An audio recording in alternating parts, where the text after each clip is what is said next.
Coming up on this episode of the Roundtable. I'm just gonna interject one final line. I can't help myself. Just heavily self-censoring here, but I'm gonna one more time. Like, you have to suffer. You have to be willing to suffer. Period.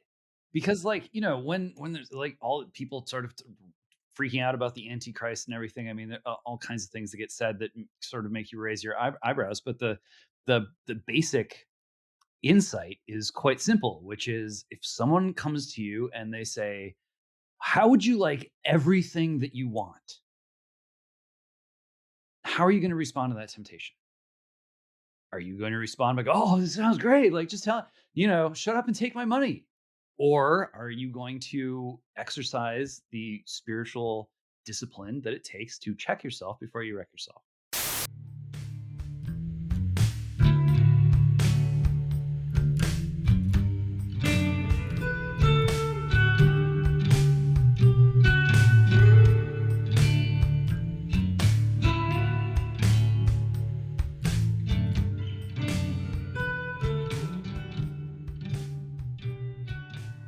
Hello, and welcome once again to the Roundtable, your weekly publishers and editors podcast here at The American Mind. I'm your host, Spencer Clavin, features editor of The American Mind and associate editor of the Claremont Review of Books.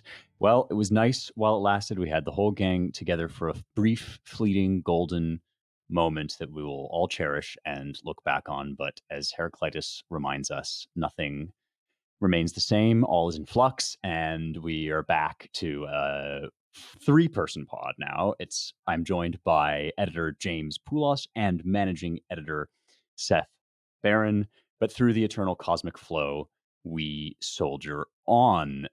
Well, we've got to talk about Taylor Swift and Travis Kelce. Do we have to? Probably just not utterly necessary. But actually, we thought this was kind of an interesting and strange phenomenon with some aspects worth discussing.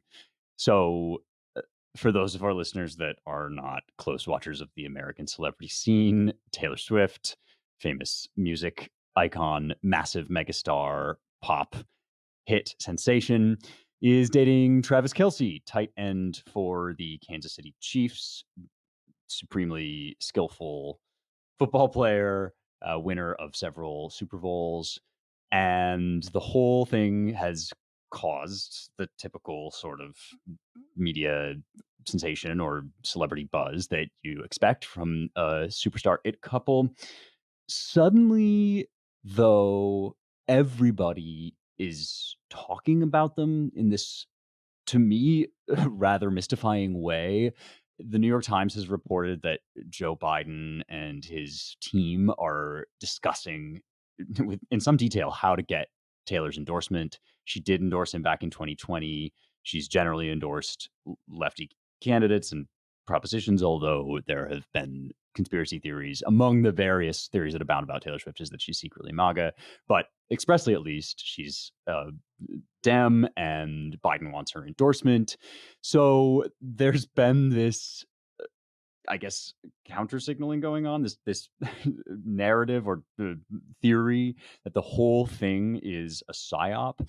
It's always hard with the internet to tell, but I think this all kind of began way back as a joke, because it's sort of preposterous to believe that the FBI planted Taylor Swift and Travis Kelce like 30 years ago and groomed them up to be this power it couple that would now mobilize Taylor's enormous fan base to turn out for Biden, I guess. But the fact that everybody's suddenly sort of laser focused on it, and the mood that is, I think, betrayed by this psyop theory is all kind of, it makes for an interesting stew. And I'm interested to know what you guys think of it. First of all, does anybody want to step up and defend the Taylor Swift as a psyop theory? And if not, what's the implication of the whole thing? Why is this happening? I don't know. I sort of don't understand it because are there actually people on the right who hate Taylor Swift that much? So you're proposing perhaps that the psyop theorists are themselves a psyop, that they might be Yeah. bots. I, Okay. I I mean, I've been reading a lot about how conservatives are so mad about Taylor Swift. Hmm. I don't know. I mean, are they? I don't. I'm legitimately asking. I mean, is it true that conservatives are mad at Taylor Swift? I know it used to be thought that Taylor Swift was kind of closet MAGA, and she was like really tight friends with Carly Kloss, who then married Jared Kushner's brother. Hmm. I don't know. I don't think she's actually particularly conservative either. I don't know. In either case, it doesn't seem like like a good fight to get into. If I mean, every pop star and movie star, all these people are always like, you know, they always support the left. They always come out and support the Democrat candidate. So if Taylor Swift does it, I don't see that as any great surprise. She's definitely signaled her kind of, she's like a pride ally and all of that. I don't know. I don't get it. I did go to a Taylor Swift concert once. Oh, really? If that, yeah, I did. Although a long time, like 2011 or Oh, okay. something. Part of the Yeah, my kids are my older daughter's like a huge fan. I don't know. I don't know what to say about it. I think it seems like a losing issue to fight with like a really pretty pop star Mhm. who seems pretty unobjectionable. I mean, plus she like, she doesn't like hypersexualize herself. She plays instruments, she writes her own songs. Look, if she's going to be a liberal, whatever. Like, what are you going to do about it? Uh, I mean, if Travis Kelce's a liberal, well, that's like his problem. Um, He got a but jab on TV. That was another big part or well, yeah, I know influence in people this whole don't thing. like if they say he's like a Pfizer bot. Right. Because I guess he works for Pfizer or he does ads for Pfizer. What are you gonna do? The guy's like one of the greatest tight ends in NFL history, and she's a Right. billionaire pop star. Like, why take them on? It's like seems like a really big mistake if anybody's actually doing it. If they are doing it. Yeah. That's all I have to say about it. I mean, I it's a really good question whether anybody is actually seriously advancing the psyop theory. I can't say that I've seen anybody that I know coming down on the side of yes, actually, this guy and gal are CIA plants or whatever. I've mostly heard that. You're right, by way of refutation, that people introduce the idea just to shoot it down.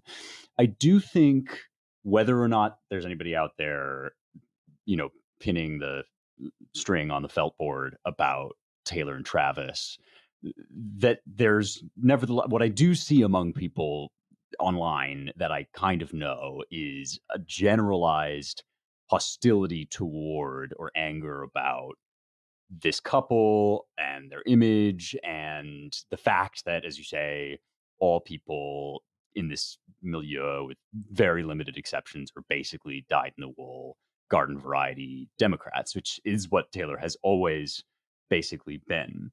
And I would also add the kind of interesting wrinkle that Taylor's own popularity depends, at least in part, on a very canny manipulation of the way that coded references play online. So the when she really started to take off in a kind of astronomical, exponential way, like she was always famous.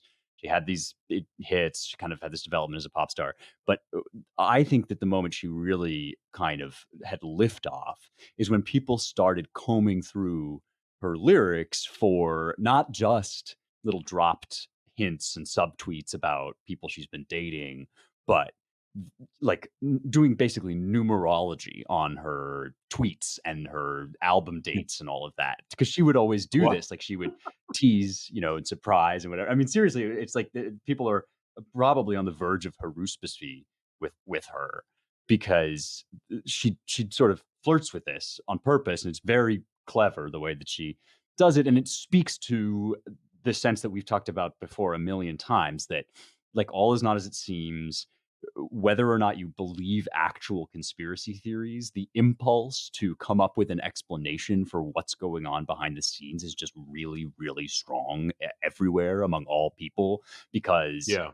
there's so little transparency among the most powerful people that control our seem to control or propose to control our lives. And they're constantly lying to us and telling us they're lying, essentially, and admitting that they're lying and moving right on. So this is all a way of saying, I suspect what you're basically seeing here is, if there's anything really genuine and sincere about this phenomenon, it is the sense that the mainstream of the culture is against like half the country, not just MAGA diehards, but people, basic kind of America loving normies, and that there's just a real distaste in a way that there maybe wasn't before for celebrities generally, and a Mm. suspicion of them, and a feeling that if you could just uncover, if you could just get the Epstein list really nailed down, then you would have them dead to rights.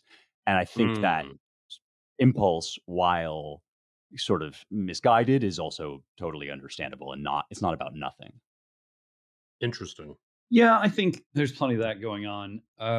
But it's also like you don't need to indulge in various theories in order to just see things for what they are. And this is a person who is a battleground in the spiritual war that is playing out in America. Um, I think of what was the campaign slogan from Veep: continuity with change. Hmm. There's such a panic among people who feel that the vector of continuity with change is one that is just inexorably moving away from what was, not just in the America of the 1990s or 80s or 50s or whenever, wherever you want to pin the tail on the donkey, but inexorably away from all that once was and in the direction of whatever sort of post Christian, post nature world it is that that those pesky elites seem just adamant. This is going to be the future, and you are going to be assimilated, and we do have the time and the money on our side, and there's really nothing you can do about it.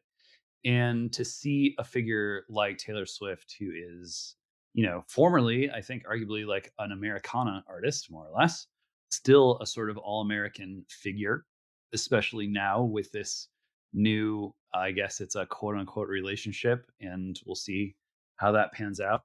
Yeah, I can smell the fear rising across the fruited plain among people who can so easily see um, how Taylor Swift is just kind of front running, or could be front running, just the latest phase in the absolute penetration and appropriation of the cultural mainstream by, the culture of like, well, yes, don't get married until you're in your 40s, and freeze your eggs and date a bunch of like beta whoever, musicians until one day you're like enough of a girl boss that you can make a you can bring a Super Bowl winning NFL football player to his knees.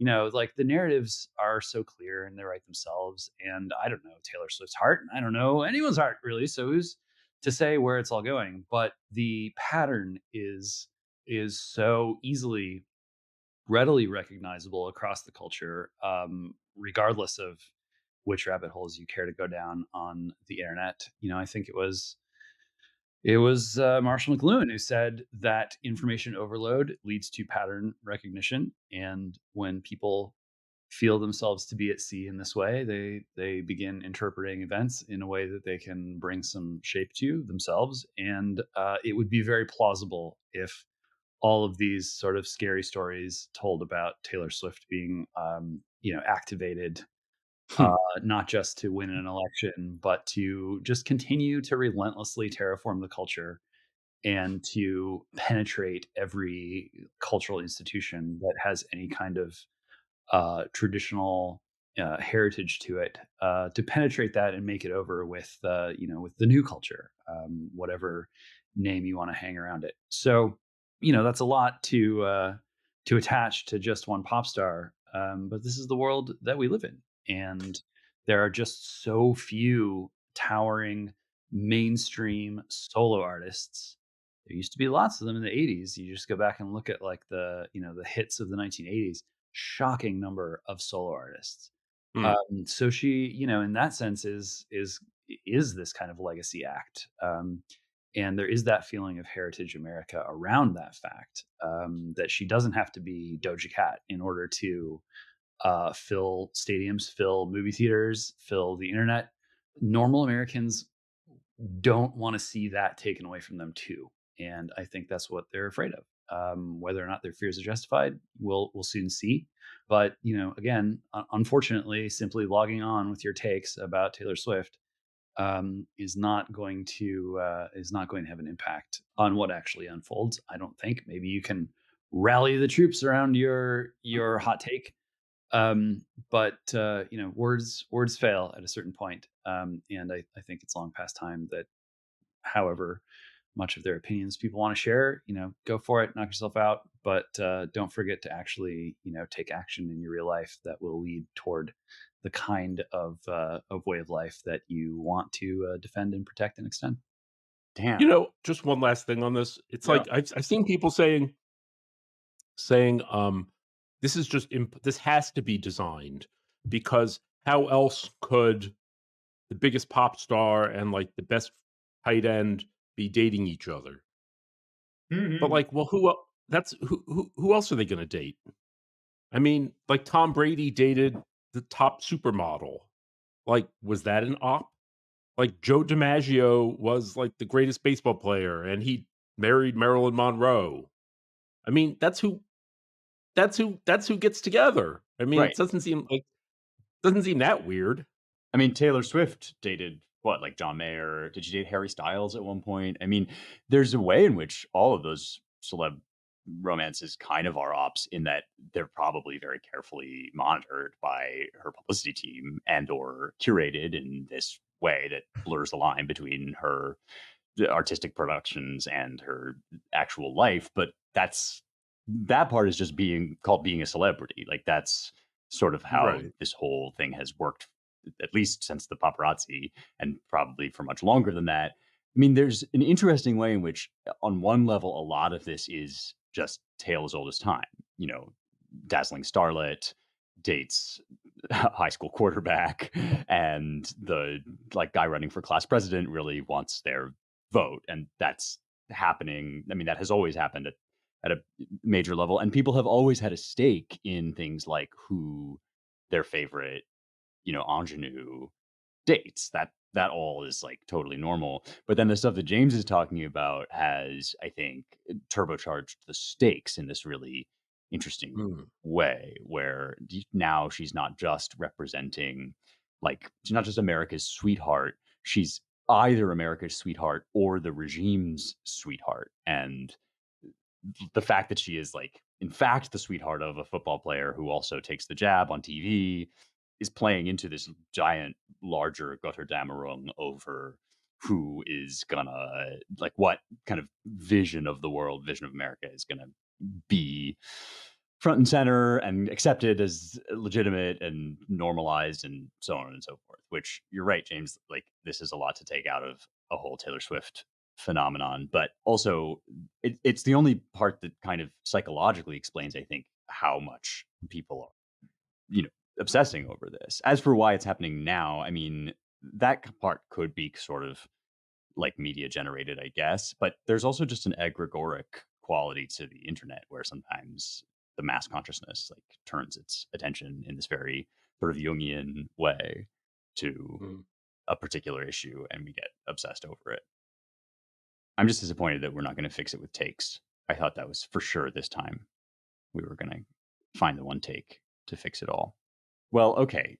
I think that's quite enough about Taylor Swift and Travis Kelce, unless either of you guys want to jump in with any last word. Let us move on to a slightly sobering, but not perhaps totally unrelated, given where we just took the conversation, perhaps not totally unrelated, to now talk about the charge of a of hate crime against Michael Cassidy, who you may remember as the fellow that toppled the Satanic statue in Polk County, Iowa.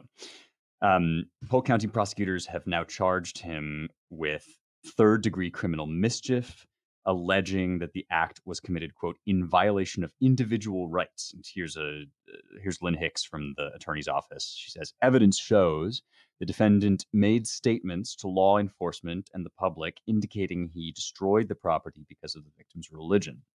This is part of a dispute over whether the Satanic Temple counts as a religion, over the legitimacy of the Supreme Court's various decisions over the years about what gets protected under the Establishment Clause, and I guess more broadly, who is favored and who is disfavored, because we wanted to throw in one other story here, which is that here in Tennessee, 6 pro-life activists have been found guilty in federal court after being prosecuted by Biden's Department of Justice for protesting outside a Nashville abortion clinic. So these guys were singing, there's video of it, you can go look it up online. They were singing hymns outside an abortion clinic trying to get people not to get abortions, trying to talk women out of abortion. They did not seem to get violent or loud with anybody that I could see. And they were prosecuted under the FACE Act, which is the Freedom of Access, I think, to Care Facilities or something. It's an acronym standing for Freedom of Access to facilities like the abortion clinics. This is a 1990s act that is leading to these guys being faced with something like 11 years in prison. Yeah, maximum of 11 years in prison. There's 6 of them. Taking these two stories together, James, you started talking about spiritual war, where this sort of seems like a bad portent, and I wonder what you guys make of it. Well, it's definitely not a good portent.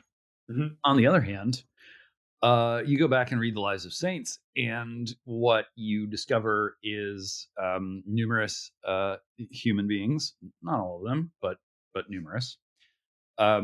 This is many centuries we're talking about, so plenty of opportunities to find stories such as these, especially back in the very old days. Martyrs, martyrdom coming from, as Spencer, no doubt you know well, the word for witness. And the word martyr has the associations it does now because many of these witnesses allowed themselves to be tortured, dismembered, not just torn apart by lions, but really like mutilated and abused by Romans, mostly in really, frankly, oftentimes bizarre, frightening ways. Uh, and in some cases, the story goes they were harmed, and others not harmed for a while, or eventually, beheaded, and that was the end. What is my point? My point is that yes, you want to destroy the Satan statue, please destroy the Satan statue. But there is a bit of naivety, yes, naivety, bit of naivety in thinking that somehow you are entitled to protection from the law. Yes, again, it would be nice, but really is a mature adult thing to do to expect that in a time such as this, the law will protect you? Or is it more reasonable to expect that you might have to actually accept and receive some punishment in order to demonstrate the strength of your faith and the reality of the spiritual war in which you find yourself? There was a BAP tweet not long ago, or at least one that sort of resurfaced. And it's the familiar sort of neo-Nietzschean refrain of, oh, the Christianity, or frankly any religion is bad for the right because it's never been able to mount an effective political defense or go on offense or really do much of anything, and the religious people just get rolled because they're basically weak, and they're weak because their religion tells them to be. And so young people on the right should not do that and not bother with any of these religious things because they don't achieve political change. That to me is not a good take and not reflected in history. But the history reflects that, these kinds of political changes oftentimes require, yes, sacrifice, the full measure of sacrifice, especially when the political situation is extremely bad, extremely demonic. No reason why that shouldn't be the case today. So that's kind of where I'm at on all this stuff. It's not surprising to see the regime doing what it's doing, just in virtue of the fact that this is a regime that welcomes the Satan statue, and it's basically a shrine, and does so on the basis of well, everyone gets a shrine in the public building. That's it's only to be expected, and so those who wish to take matters into their own hands should also expect to be punished accordingly. Unfortunately.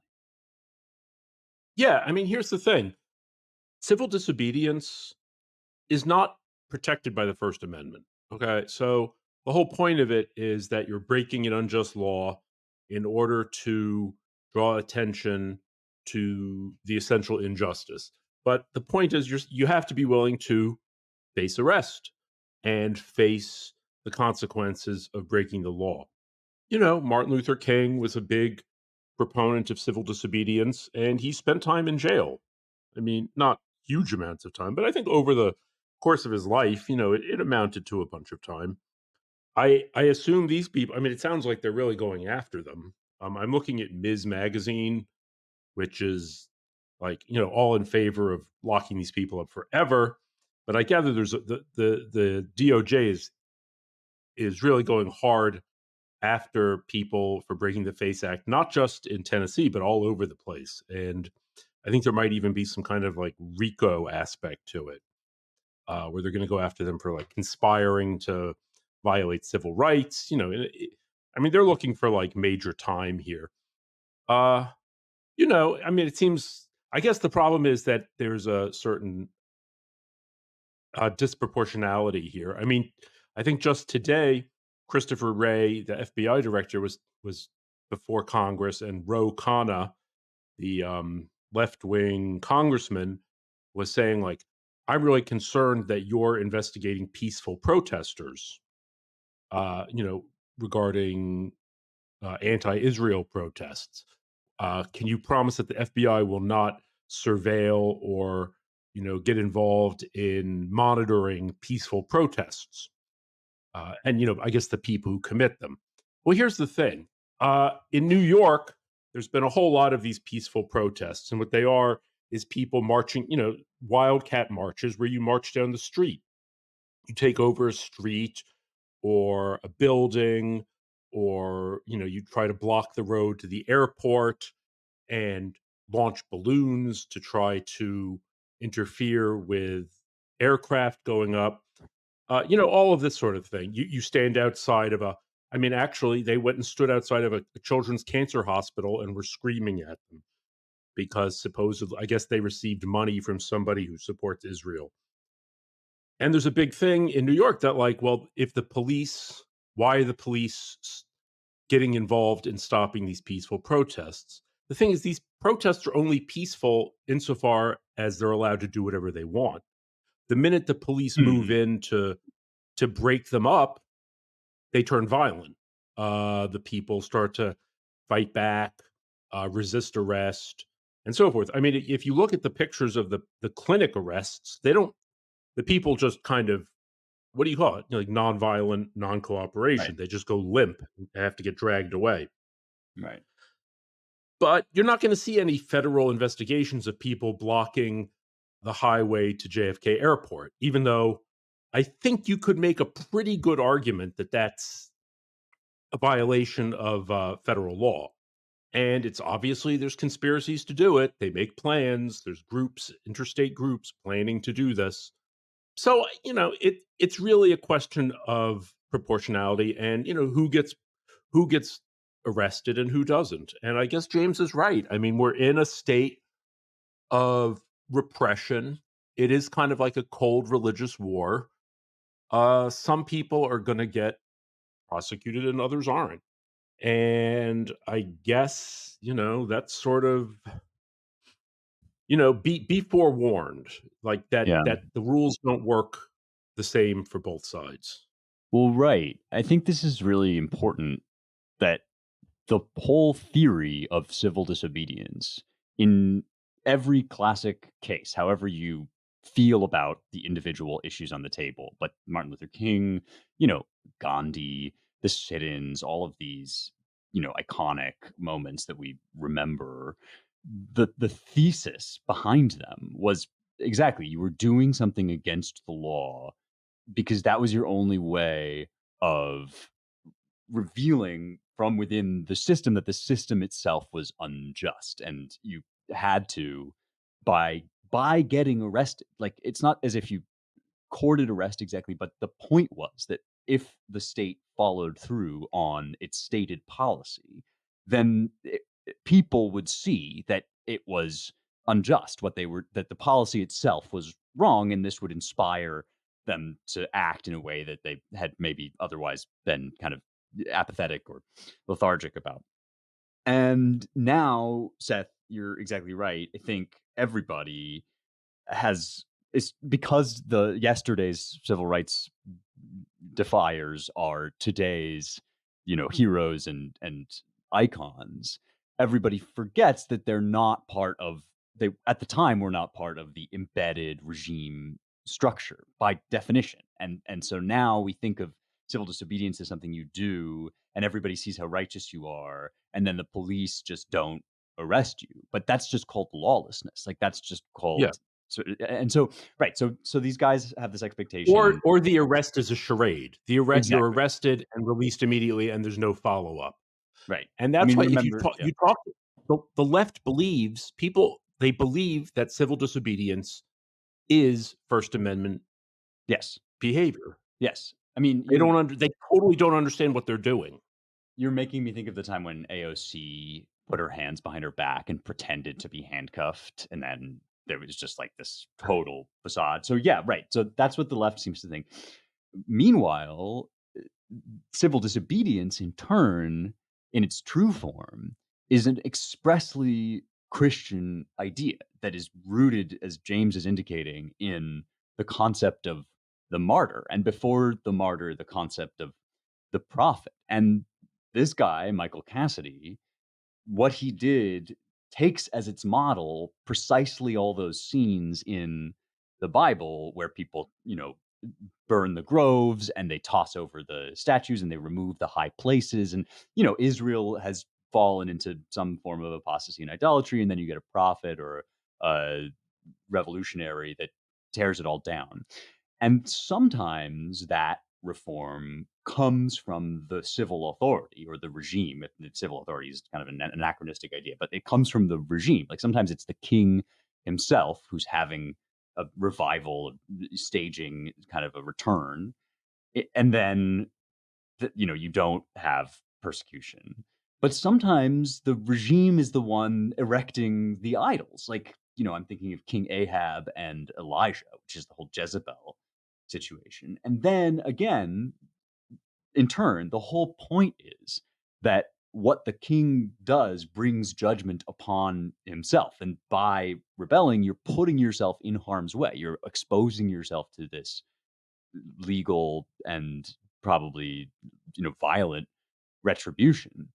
And that's what happens to Elijah. I mean, he shames the prophets of Baal, and he ends up kind of persona non grata, public enemy number one.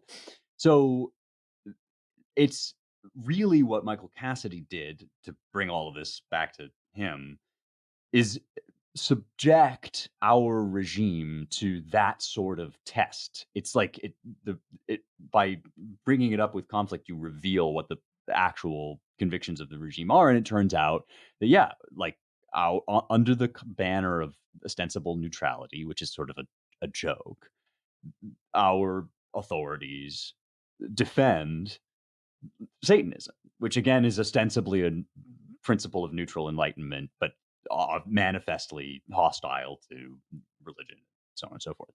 And so it's not as if, I mean, some people will get online and be like, this is you know, a grave injustice. And it is, but it's an injustice of an embedded structural kind, to which your response should then be to think more seriously about, like, jurisprudence and the way that our laws are currently structured, and whether actually we've gotten all of this right. It's not like we're supposed to expect that the regime just like regime gonna regime. Like that's the whole point. It is the whole point. As one does, I was listening to a Priest Monk's podcast while lifting this morning, as one does, and Based. there was a brief mention to a concept that I hadn't really been exposed to before, which was satanic harmony, where there are accounts of demons sort of pestering monks and saying, if only you gave up these ridiculous practices, then we wouldn't bother you. We'd live in peace and harmony. We wouldn't have a problem with you. We have to send our legions to mess with you, and we just, we could be friends. Like we could have this. And there's something to that in that ostensible neutrality, where it's like, hey, no, we're all going to get along, and as long as you don't do anything that upsets or hurts anyone else, then we can all live in perfect harmony. Of course, the story is a little more deep. I can't really forgive myself here, so I'm hoping that perhaps you two can. I don't always monitor the Twitter feed, or I guess the X.com feed, while podcasting, but perhaps you'll understand. I've been keeping one eye on the Taylor Swift chatter. Don't usually want to just read out tweets on the air, but I find it hard to resist.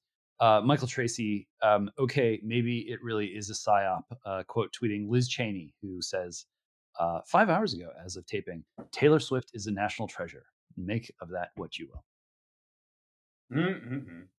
No, I think it's actually live tweeting the podcast is fair game, and scrolling the TL has been known to be done during recording. Scrolling has been done by others, perhaps also on this podcast. But that is very funny. I don't know. All shall be revealed surely through the wisdom of the algorithm in time.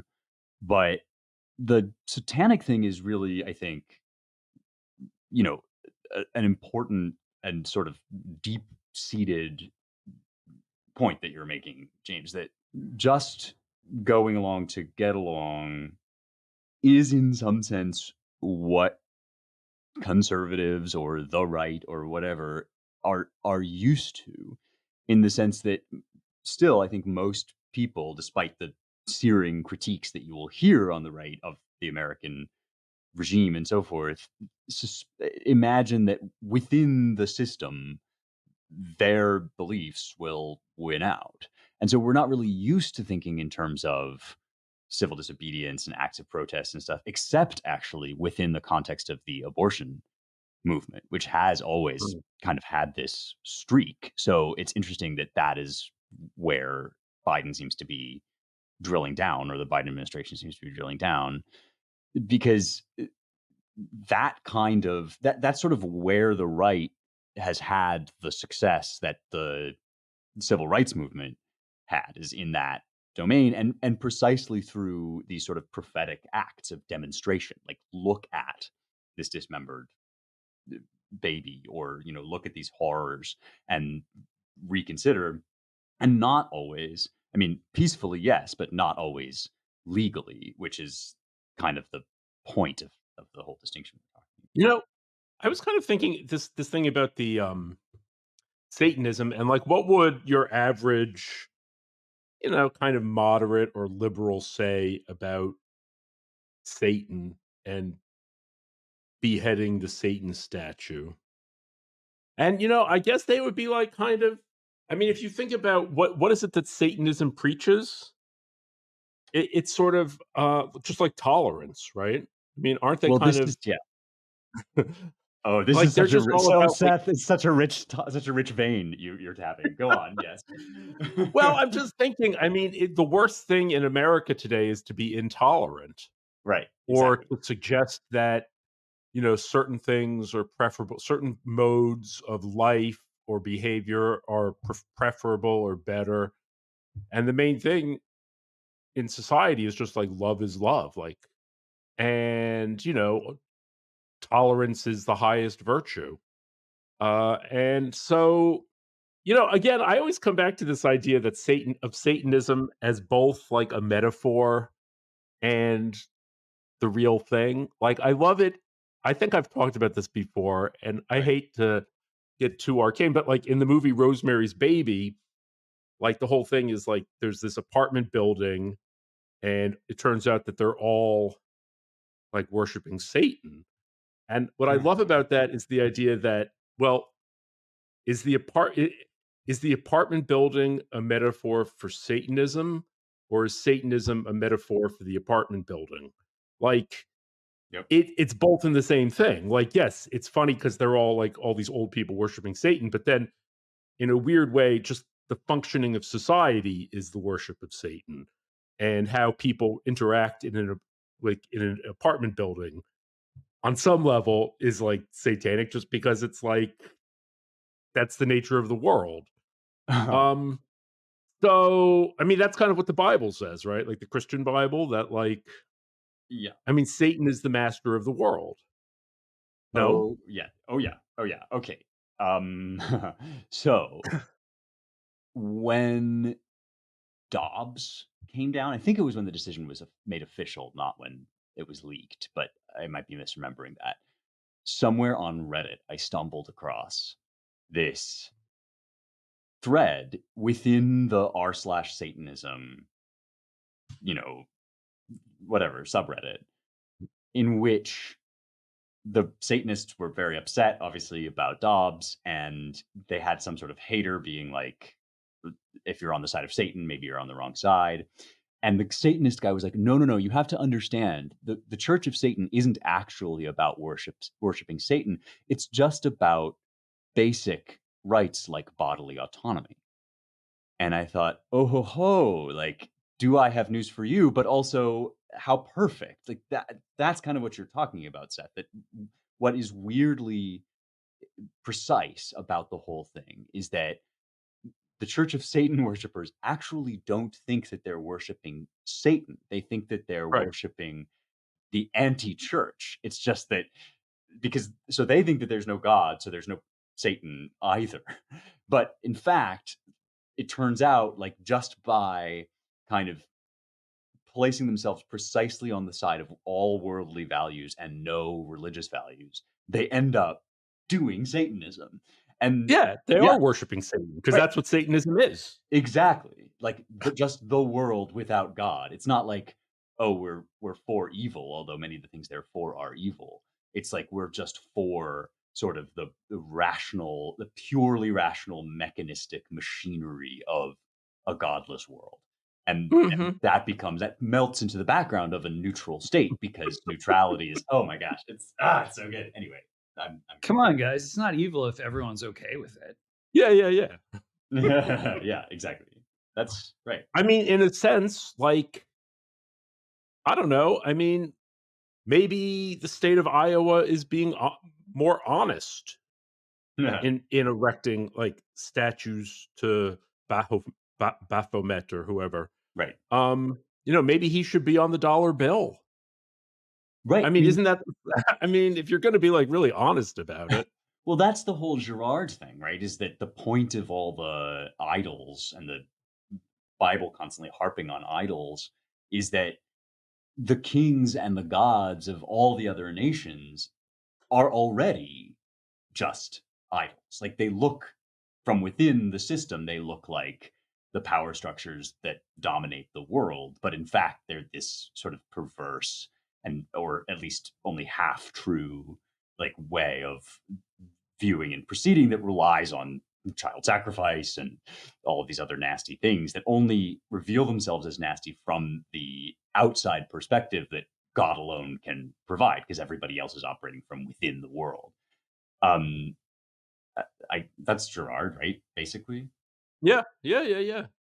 I mean, that's where I'm getting it from. Right, right, yeah.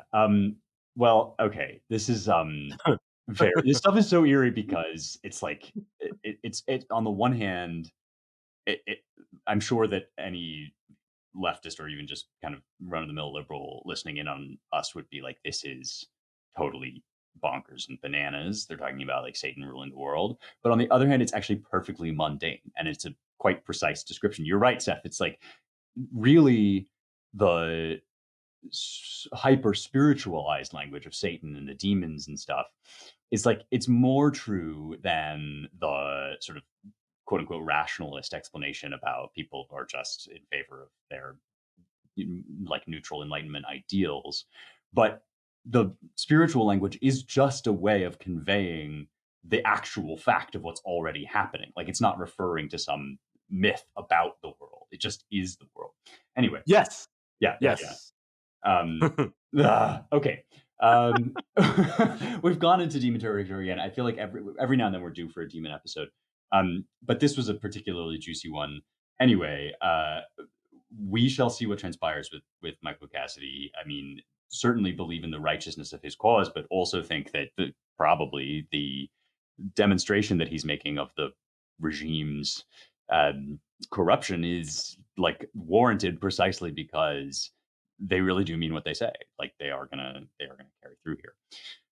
I'm just gonna interject one final line. I can't help myself. Just Oh, please heavily self-censoring go. here, but I'm gonna one more time. Like, you have to suffer. You have to be willing to suffer. Period. Right. Because, like, when there's like all people sort of freaking out about the Antichrist and everything. I mean, there are all kinds of things that get said that sort of make you raise your eyebrows. But the basic insight is quite simple, which is if someone comes to you and they say, "How would you like everything that you want?" How are you going to respond to that temptation? Are you going to respond by, "Oh, this sounds great. Like, just shut up and take my money." Or are you going to exercise the spiritual discipline that it takes to check yourself before you wreck yourself? It's really that simple. Checketh thou thyself before thou wreckest thyself. Um, okay, great. This was fun in a sort of deranged way. We have just a little bit of time left before we must send our listeners to the website. Seth, you had this piece in City Journal recently that I was hoping you could just kind of like lay out for us because it's I have not seen a ton of stuff about this, but it is kind of a remarkable data point.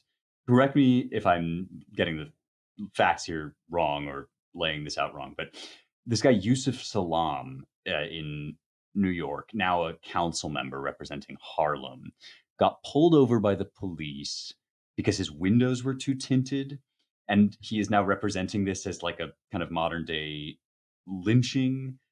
But in an extra plot twist, it turns out that he is one of the Central Park Five. That is somebody Yeah. who's okay. Wait, so you go on. I'm going to make a mess of it. No, yeah, you got it. I mean, Yusuf Salam, he was one of the Central Park Five, the guys who, confessed to having raped and beat this woman almost to death, and also beating up a whole bunch of other people in Central Park one night, April night in 1989.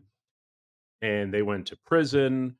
And then after they went to prison, uh, well, somebody else claimed, "Oh no, I'm the one who raped her," and his DNA was found on her. But so their their convictions were thrown out or vacated. So they've turned that into meaning that they were exonerated, which isn't really true. I mean, all that's true is that their DNA wasn't found there, but that doesn't necessarily mean that they weren't involved.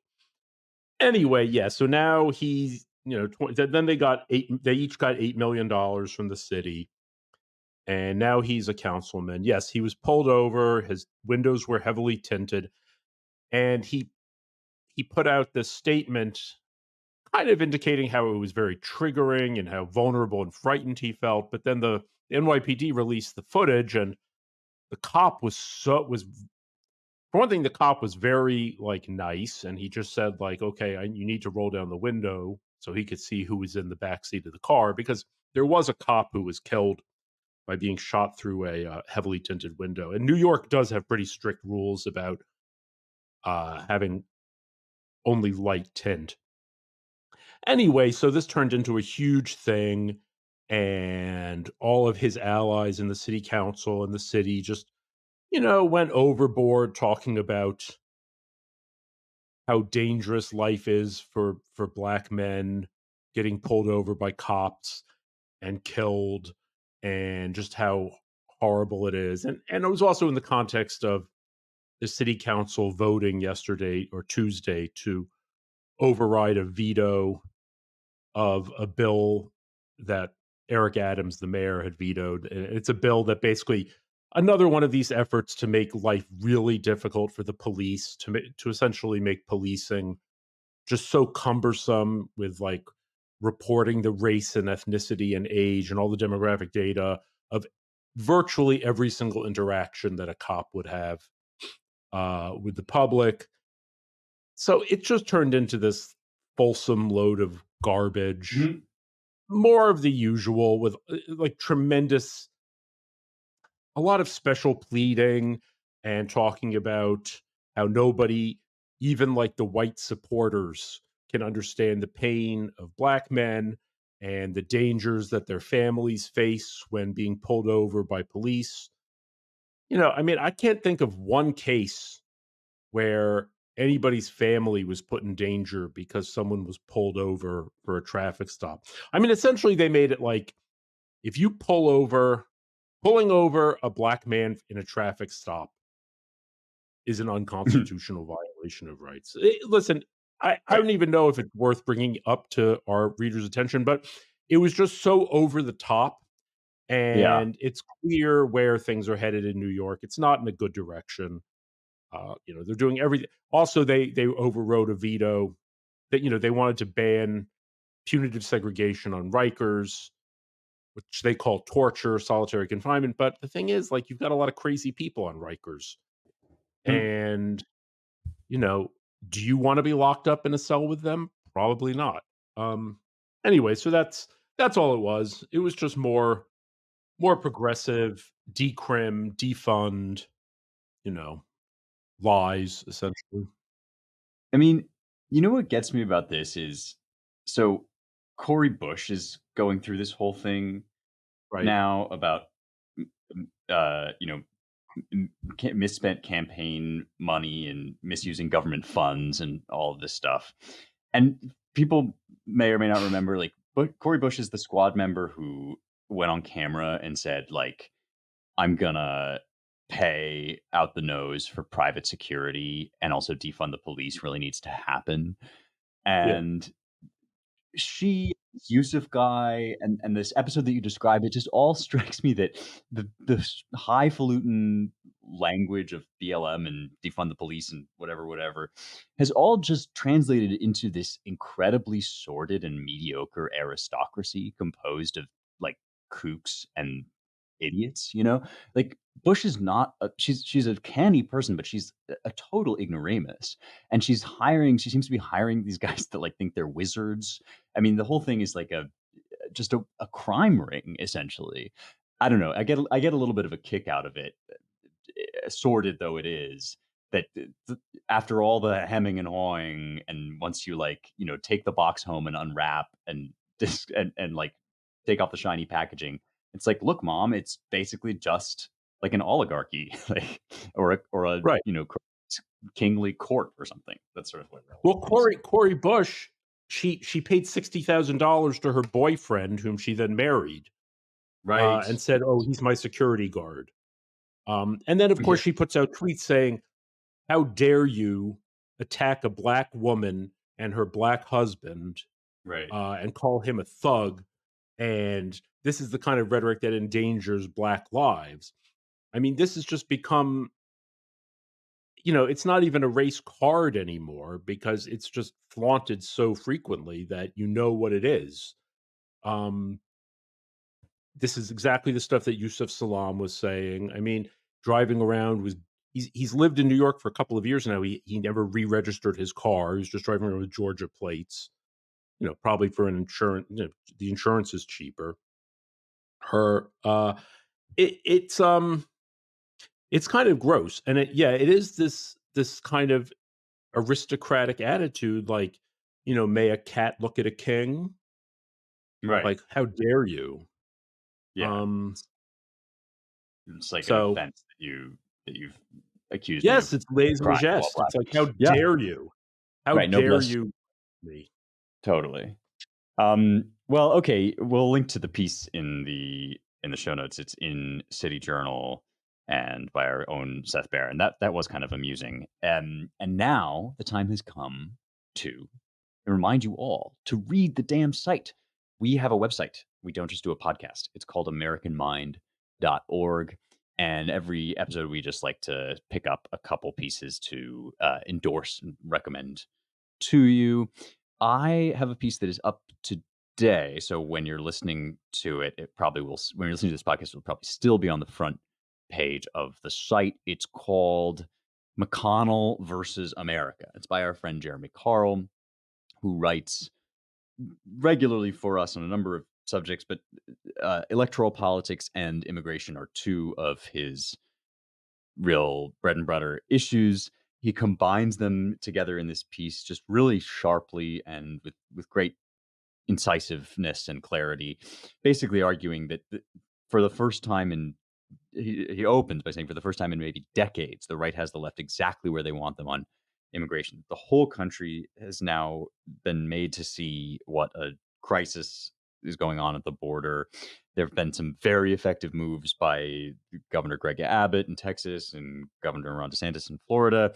And now, as Carl argues, McConnell and the Senate GOP are basically working to snatch defeat from the jaws of victory by making the whole thing into a fight with Donald Trump and trying to get their own mess of a bill passed. So it's well worth reading and sort of an interesting shot in the arm. Hopefully, with some, hopefully, what Carl describes will not come to pass, and he sort of argues that Trump should try to get McConnell kicked out, basically. But it's called McConnell versus America. Go check it out. Seth, what do you got? I like this piece that we ran called Hialeah Blues by Alberto Fernandez, who's written a little bit for us. He's I think he might be a Cuban emigre, but he was I think he worked in the U.S. Foreign Service. He's a very interesting writer, but so he talks about the impact of mass immigration on local politics through the lens of Hialeah, which is a city outside Miami. I guess he grew up there, and he just talks about what Hialeah was like, say, 40, 45 years ago, before the Mariel boat lift, before it became what he calls like one of the least diverse places in the country, being 97% Latino, and most people don't speak English. And so he just goes through the urban politics of it, and kind of what we can expect to happen. And he doesn't say it like really good or bad, but it's going to happen. Basically, the black and Anglo elites in a lot of America's cities eventually are going to get turned out, like Los Angeles, New York, Chicago too. And this is our future. So check it out, Hialeah Blues. Yep, interesting case study. James, what do you got? I've got TJ Harker, The Scapegoating of Derek Chauvin, Part 2. The subhead says it all. Don't let that stop you from reading the piece in all of its painful but illuminating detail. We knew it all along that Officer Chauvin did not murder George Floyd. I think it is now possible to say these kinds of things without having your neighborhood burned down, and that's to the good. There are silver linings out there, and this surely must be one of them. But it is time for I remember when there was a phrase, a national conversation about race that was really making the rounds. And we were told that Barack Obama was president. And so the race problem was solved. And we were going to have this national conversation about race and sort of going to be like this truth and reconciliation thing. And, things didn't work out that way. So it is my hope that this piece will help lead us all in the direction of a new and doubtless very different national conversation about race. Yeah, definitely a sobering piece and worth revisiting because this is the sort of thing that very easily could get memory hold. All right. And with that, we have to wrap up for this week. We're very glad to be with you. Thank you all for listening and indulging our anti-satanic ramblings. This has been a really fun one. If you like the work that we do, please check out our other websites, not just AmericanMind.org, but ClaremontReviewOfBooks.com and Claremont.org, plus our DC-based Center for the American Way of Life at dc.claremont.org. If you want to support the work that we do at Claremont in defense of the American idea, you can do so at claremont.org/donate, and we would be most grateful. It is how we keep the lights on, and we're always delighted to receive support from all donors, large and small. Thanks to our production crew, Jake Gannon and Logan Zeppieri. Don't forget to rate, review, share, and subscribe wherever you are listening right now. Drop us 5 stars, let people know. And thanks to you all for listening. We will talk to you next week.